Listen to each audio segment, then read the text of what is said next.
मेरे ख्याल से खाने का टाइम हो गया, इसलिए जवाब नहीं आ रहा। अस्सलाम वालेकुम रहमतुल्लाहि बरकातहू।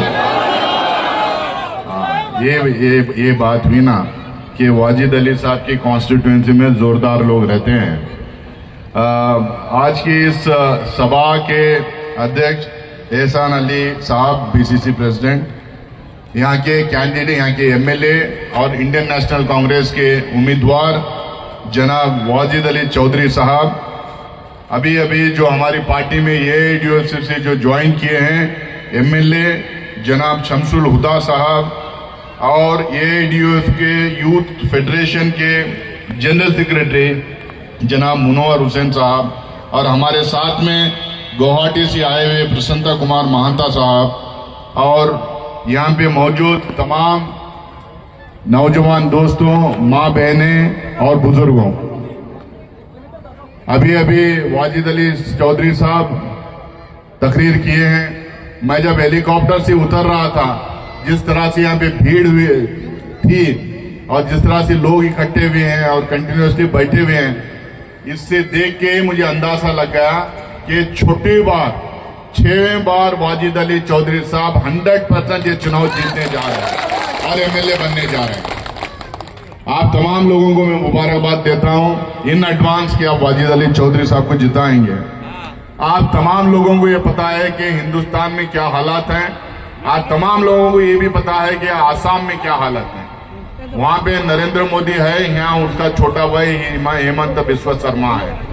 वहां जो हालात उत्तर प्रदेश में, मध्य प्रदेश में, बिहार में, हरियाणा में, दिल्ली में जो हालात उन्होंने कर रखा है, उसी तरह की हालात हेमंत बिस्वा शर्मा आसाम में करने की कोशिश कर रहा है।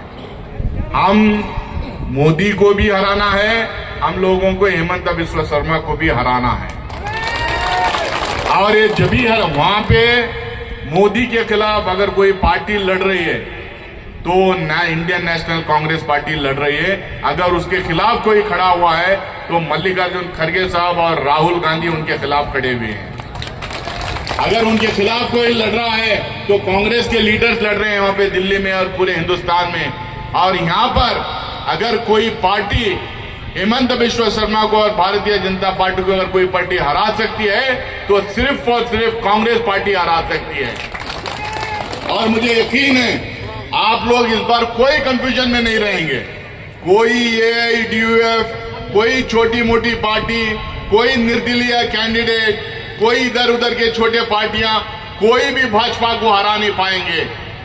एक्चुअली ये लोग जो कुछ भी बीच में खड़े हो जाते हैं, ये भाजपा को मदद करने के लिए खड़े होते हैं। इसीलिए आप लोगों से मैं गुजारिश करता हूं कि आप सिर्फ और सिर्फ बिना कोई वोट डिवीजन हुए सिर्फ और सिर्फ जो है कांग्रेस पार्टी को आप वोट देके कांग्रेस पार्टी को जिताने का आप काम कीजिए।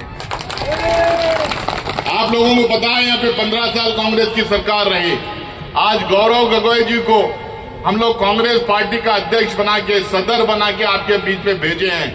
इनके पिताजी आसाम के मुख्यमंत्री हुआ करते थे, तरुण गोगोई साहब। मैं भी जब यूथ कांग्रेस में था तो उनसे काफी मिलता था, काफी मेरी बातचीत होती थी। बहुत प्यार करते थे हमें, बहुत मदद करते थे हम लोगों को। तरुण गोगोई साहब के टाइम पे जितना डेवलपमेंट आसाम में हुआ है, जितने पुल बने हैं, जितने रोड बने हैं, जितनी तरक्की हुई है, वो सिर्फ और सिर्फ कांग्रेस के टाइम पे और तरुण गोगोई जी के टाइम पे ही वो बना हुआ है। उसके बाद जब से पिछले 10 साल की भारतीय जनता पार्टी की सरकार आई, एक रोड नहीं, एक पुल नहीं, एक डैम नहीं, एक आपके फ्लड के लिए कोई प्रोटेक्शन नहीं, कोई काम नहीं हो रहा है यहाँ पे। जितने बड़े प्रोजेक्ट थे, सारे के सारे प्रोजेक्ट में गड़बड़ करके, घोटाला करके इन्होंने करप्शन फैला रखा है। हर प्रोजेक्ट में हेमंत बिस्वा शर्मा का हाथ है, हर ठेकेदारी में उसके लोगों का हाथ है। आपको जो पैसा आना चाहिए था, आपके लिए काम जो होना चाहिए था, आपके लिए जो प्रोजेक्ट आना चाहिए थे, आपके बच्चों के लिए जो स्कूल बनना चाहिए था, हॉस्पिटल बनना चाहिए था, रोड बनना चाहिए था, पुल बनना चाहिए था, प्रोटेक्शन का काम जो होना चाहिए था, डैम जो बनना चाहिए था, ये तमाम काम में जितना पैसा यहाँ पे लगना चाहिए था, वो पैसे में हेरा फेरी करके, घोटाला करके हेमंत बिस्वा शर्मा और भारतीय जनता पार्टी इस आसाम को कोई तरक्की नहीं होने दिया और आसाम को बर्बादी के कगार पे ले जाने का इन्होंने काम किया है। आज हम लोग आप लोगों से वायदा करने के लिए यहाँ पे खड़े हुए हैं कि हमारी कांग्रेस पार्टी अगर सत्ता में आएगी, और मुझे उम्मीद है कि इस बार गौरव गोगोई जी के नेतृत्व में यहाँ कांग्रेस पार्टी की सरकार बनेगी। जैसे ही सरकार बनेगी, हम ये पूरे एरिया में परमानेंट प्रोटेक्शन देने का हम लोग काम करवाएंगे।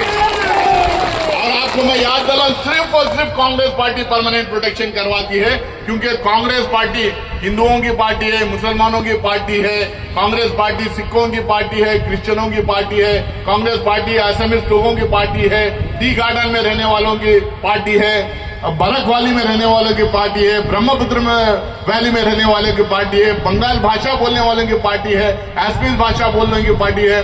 हिंदुस्तान में हर आदमी, हर जात का, हर मजहब का, हर भाषा बोलने वाले की पार्टी अगर कोई है तो कांग्रेस पार्टी है। किसी के बारे में भेदभाव अगर कोई पार्टी नहीं करती वो कांग्रेस पार्टी है।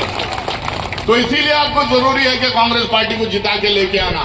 हम कह रहे हैं कि मैं कर्नाटका से आता हूं, कर्नाटका में बल्लारी माइनिंग एरिया से आता हूं, वहां गरीब लोग, गरीब युवा, गरीब माँ बहनें वो काम करने आते हैं। कहां से वो लोग आते हैं? वो लोग आसाम से आते हैं, बंगाल से आते हैं। वो लोग यहाँ के लोग वहां जाके काम कर रहे हैं। क्या जरूरत पड़ी उनको आसाम छोड़ के, आपको आपका एरिया छोड़ के, आपको डुबरी छोड़ के, बरपेटा छोड़ के आपको वहां जाके काम करने की क्यों जरूरत पड़ रही? क्योंकि ये सरकार आपके बच्चों को नौकरी नहीं दे रही है। ये सरकार आपके बच्चों को स्कूल में एजुकेशन नहीं दे पा रही है। यहाँ पे स्वास्थ्य नहीं है, यहाँ पे कोई एम्प्लॉयमेंट नहीं रहने की वजह से आप लोगों को उतनी दूर जाके काम करना पड़ता है। वहां पे आपके हमारे माँ बहने वहां पे जो जाके काम करते हैं उनके साथ बदसलूकी होती है, कम उनको दिहाड़ी दिया जाता है। डेली लेबर जो वेजेस देते हैं वो कम करके देते हैं, 100 रुपए 150 रुपए के लिए काम करने के लिए रेडी है। हम यहाँ पे कह रहे हैं कि हमारी सरकार आएगी, जो डेली वेज जो लेबर है 350 रुपए का जो डेली वेज जो लेबर है वो हम लोग इंप्लीमेंट करके छोड़ेंगे। हर एक यहाँ के डेली लेबर को 350 रुपए जो देने का काम है वो हम करके छोड़ेंगे। हम लोग कर्नाटका में हमारी सरकार है, तेलंगाना में हमारी सरकार है, हिमाचल में सरकार है, इसके पहले राजस्थान में थी, छत्तीसगढ़ में थी और मध्य प्रदेश में थी। जहां जहां हमारी सरकार है, हमारे माँ बहनों के अकाउंट में हर महीना हम लोग 2,500 रुपए बिना पूछे हर महीना 1 तारीख को उनके अकाउंट में डालने का हम लोगों ने काम किया। हम लोगों ने यहाँ पे अनाउंस किया है, हमारी सरकार अगर आई, हमारी माँ बहनें अगर कोई छोटा दुकान खोलना चाहते हैं, कोई छोटा बिजनेस करना चाहते हैं, कोई एम्ब्रॉयडरी का, ये कारपेंट्री का छोटा कोई भी अगर दुकान या स्कूल या नहीं तो कोई भी बच्चों को खिलाने रेशन का शॉप हो, ये फूड प्रोडक्ट्स का शॉप हो, कोई भी फल फलारी का शॉप हो, कुछ भी खोलना चाहते हैं, कोई टेलरिंग का काम करना चाहते हैं, तो हमारी सरकार की तरफ से बिना उनको पूछे, बिना तहकीकात करे हम 50,000 रुपए एक महिला को देने का हम काम करेंगे। क्योंकि हम चाहते हैं हमारी माँ बहनें इज्जत से कमाएं, अपने गांव में रह के कमाएं, अपने घर में रह के कमाएं, और अपने घर को जो जितना पैसा वो कमा पाएंगे उसमें से वो अपना घर चलाने का उसमें काम करें।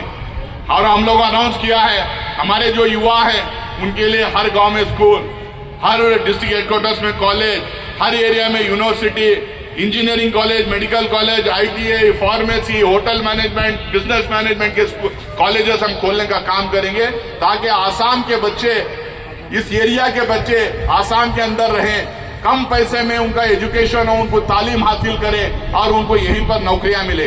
हम बड़ा बड़ा बिजनेस आसाम में लेके आने की कोशिश करेंगे, बड़े बड़े प्रोजेक्ट आसाम के अंदर लेके आने की कोशिश करेंगे। हम कॉर्पोरेट सेक्टर्स को आसाम के अंदर लाने की कोशिश करेंगे, ताकि हमारे बच्चे यहाँ जो पढ़ाई करें, जो तालीम पाएं, जो इल्म उनको मिलेगा, वो बच्चे जो है यहीं पे नौकरी करें, अपने आंखों के सामने रहें, आपके घर के पास रहे, ताकि अपने बूढ़े माँ बाप की देखभाली भी वो खुद से करें। उनको यहाँ से बॉम्बे, बैंगलोर, हैदराबाद, चेन्नई, दिल्ली जाने की जरूरत नहीं पड़ेगी। तो ये वादे हम लोग मैनिफेस्टो में हम लोग कर रहे हैं। लेकिन बीजेपी की सरकार 2016 में जब चुन के आई, उन्होंने क्या वायदे किया था? जो 5-6 वायदे उस टाइम पे किया था, उसमें एक पे भी खरा नहीं उतरा। फिर 2021 के चुनाव के टाइम पे यही हेमंत बिस्वा शर्मा उस टाइम जो है चीफ मिनिस्टर कैंडिडेट बन के आए थे। उस टाइम पे ये लोग फिर 5-6 वादे बड़े बड़े किए कि युवाओं को नौकरी मिल जाएगी, हम फलाना कर देंगे, फ्लड प्रोटेक्शन कर देंगे। फ्लड मुक्त आसाम कर देंगे। आप बताइए कि फ्लड मुक्त आसाम हुआ है? आपको प्रोटेक्शन मिला है? आपको परमानेंट प्रोटेक्शन मिला है?